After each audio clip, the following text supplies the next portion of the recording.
कर्ण और अर्जुन की कहानी। प्लीज वीडियो को पूरा देखें। कुरुक्षेत्र की धरा पर सूर्य अपने अस्त की ओर झुक रहा था, पर युद्ध की ज्वाला अपने चरम पर थी। चारों ओर रथों की टक्कर, शंखों की गर्जना और रणभेरी की ध्वनि गूंज रही थी। उसी समय दो महायोद्धा आमने सामने आए। एक ओर राधे कर्ण, दूसरी ओर पांडव पुत्र अर्जुन। दोनों के रथों की गर्जना से धरती कांप उठी। कर्ण का रथ सूर्य की आभा से दमक रहा था और अर्जुन का रथ केशव के हस्तों से संचालित हो रहा था। भीम, द्रौपदी और युधिष्ठिर की निगाहें इस युद्ध पर टिकी थी, क्योंकि यह केवल युद्ध नहीं, अहंकार, धर्म और कर्म। धूल और ध्वनि से आच्छादित रणभूमि में अब केवल दो ही योद्धा दृष्टिगोचर थे, कर्ण और अर्जुन। कर्ण ने क्रोध में भरकर अपने रथ का चक्र घुमाया और सूर्य की दिशा में खड़े होकर नादास्त्र का आह्वान किया। बाण फुफकारता हुआ सर्प के समान अर्जुन की ओर लपका। उसकी ज्वाला से आकाश दहक उठा। पक्षी मौन हो गए। कृष्ण ने रथ को तीव्रता से मोड़ा। बाण अर्जुन के मुकुट को छूता हुआ निकल गया। अर्जुन क्षण भर स्तब्ध रह गया। फिर उसने गांडीव उठाया और अंजलि का अस्त्र का प्रहार किया। वह बाण बिजली की तरह कर्ण के रथ की ओर गया और उसके ध्वज को दो टुकड़ों में विभाजित कर गया। कर्ण ने क्रोध से गरजते हुए कहा, अर्जुन, ये युद्ध अब केवल विजय का नहीं, प्रतिशोध का होगा। अर्जुन ने उत्तर दिया, धर्म के विरुद्ध खड़े योद्धा का अंत यही होता है। राधे। बाणों की वर्षा होने लगी। अग्नि और वज्र टकराने लगे। रथों के पहिए धस गए। अश्व थरथराने लगे। कृष्ण ने कहा, यह केवल युद्ध नहीं, युगों का निर्णय है। धरा फिर कांप उठी और स्वर्ग से देवगण विस्मय में देख रहे थे। धर्म और अधर्म की सीमा धुंधली होने लगी थी। धूल और ध्वनि से आच्छादित रणभूमि में अब केवल दो ही योद्धा दृष्टिगोचर थे, कर्ण और अर्जुन। कर्ण ने क्रोध में भरकर अपने रथ का चक्र घुमाया और सूर्य की दिशा में खड़े होकर नादास्त्र का आह्वान किया। बाण फुफकारता हुआ सर्प के समान अर्जुन की ओर लपका। उसकी ज्वाला से आकाश दहक उठा। पक्षी मौन हो गए। कृष्ण ने रथ को तीव्रता से मोड़ा। बाण अर्जुन के मुकुट को छूता हुआ निकल गया। अर्जुन क्षण भर स्तब्ध रह गया। फिर उसने गांडीव उठाया और अंजलि का अस्त्र का प्रहार किया। वह बाण बिजली की तरह कर्ण के रथ की ओर गया और उसके ध्वज को दो टुकड़ों में विभाजित कर गया। कर्ण ने क्रोध से गरजते हुए कहा, अर्जुन, ये युद्ध अब केवल विजय का नहीं, प्रतिशोध का होगा। अर्जुन ने उत्तर दिया, धर्म के विरुद्ध खड़े योद्धा का अंत यही होता है। राधे। बाणों की वर्षा होने लगी।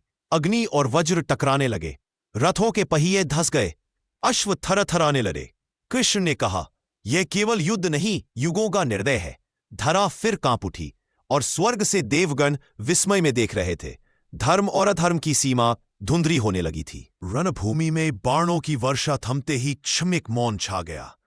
कर्ण के मस्तक पर पसीने की बूंदें चमक उठी। अर्जुन ने गांडीव को कसकर थामा, पर तभी भाग्य ने करवट ली। कर्ण को उसके जीवन के शाप याद आने लगे। उसके मन में गुरु परशुराम का स्वर गूंज उठा, जब तेरा सबसे बड़ा युद्ध आएगा, तब तू अपना दिव्य अस्त्र संस्कार भूल जाएगा। कर्ण ने आंखें बंद की। मन में तीव्र वेदना उमड़ी। हे भगवान, यह वही क्षण है क्या? उसने आकाश की ओर देखा। इसी समय अर्जुन ने इंद्रास्त्र साधा। आकाश चमक उठा। वज्र की गर्जना से रणक्षेत्र हिल गया। कर्ण ने प्रतिकार हेतु शक्ति अस्त्र उठाना चाहा, पर उसका स्मरण बिखर गया। शाप सत्य हो चुका था। कृष्ण ने मुस्कुराते हुए कहा, देखो पार्थ, अधर्म स्वयं अपने कर्मों से बन जाता है। अर्जुन ने धनुष ताना, पर कर्ण अब भी अडिग था। उसने कहा, शाप मेरी शक्ति रोक सकता है, पर मेरे साहस को नहीं। धरा कांप उठी और सूर्य पश्चिम की ओर झुकने लगा था। रणभूमि पर कर्ण और अर्जुन का द्वंद्व चरम पर था।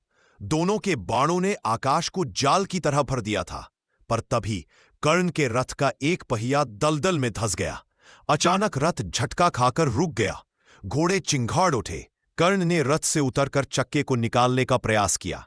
उसके हाथ मिट्टी में सने थे, पर उसने रुकना स्वीकृत नहीं किया। कृष्ण ने धीमे स्वर में कहा, पार्थ, यह वही क्षण है जब भाग्य अपना निर्णय सुनाता है। कर्ण ने ऊंचे स्वर में कहा, अर्जुन, युद्ध धर्म के अनुसार लड़ा जाता है। मेरा रथ धंसा है, मैं निहत्था हूं, तीर मत चलाना। कृष्ण की कर्ण के रथ का चक्का दलदल में धंसा था। वह निहत्था खड़ा था, पर उसकी दृष्टि अब भी तेजस्वी थी। उसकी आंखों में भय नहीं, केवल साहस और कर्तव्य की ज्वाला थी। अर्जुन ने गांडीव ताना, किंतु हृदय कांप उठा। कर्ण का तेज देखकर वह क्षण भर के लिए मौन हो गया। कृष्ण ने कहा, पार्थ, यह विलंब नहीं होना चाहिए। जब अधर्म का अंत निकट आता है तब धर्म को कठोर होना ही पड़ता है। कर्ण ने अंतिम बार कहा, अर्जुन, मैं जानता हूं अब मेरा समय पूरा हुआ, पर याद रखना मैं कभी तुझसे भयभीत नहीं हुआ। उसने मिट्टी में सना अपना धनुष उठाने का प्रयास किया, पर वह फिसल गया। उसी क्षण अर्जुन ने अपने गांडीव से अग्निबाण साधा। कृष्ण की आज्ञा सुनते ही बाण बिजली की तरह निकला और सीधा कर्ण के वक्षस्थल में जा धंसा। के होठों पर मुस्कान थी।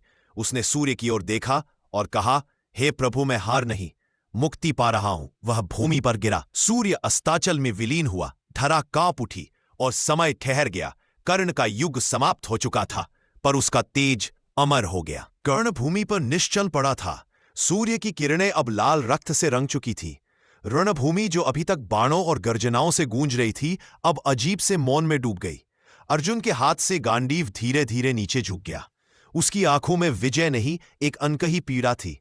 कृष्ण ने स्थिर स्वर में कहा, पार्थ, यह युद्ध धर्म की जीत है, पर मनुष्य के हृदय की हार भी। अर्जुन बोला, मधुसूदन, यह योद्धा तो अद्वितीय था। उसकी वीरता मेरे समान ही नहीं, शायद उससे भी अधिक थी। कृष्ण ने उसकी ओर देखा और बोले, हां पार्थ, कर्ण महान था, पर उसने धर्म के विपरीत पक्ष चुना। उसी ने उसका अंत निश्चित किया। वायु स्थिर थी और रणभूमि पर बाण, रथ और टूटी डालें बिखरी पड़ी थीं। सैनिक धीरे धीरे पीछे हटने लगे, क्योंकि उन्हें लगा यह केवल एक योद्धा का अंत नहीं, बल्कि सूर्यपुत्र की ज्योति का अस्त था। धरा मौन थी। आकाश रो रहा था और अर्जुन के हृदय में प्रश्न गूंज रहा था, क्या विजय हमेशा सच्ची होती है?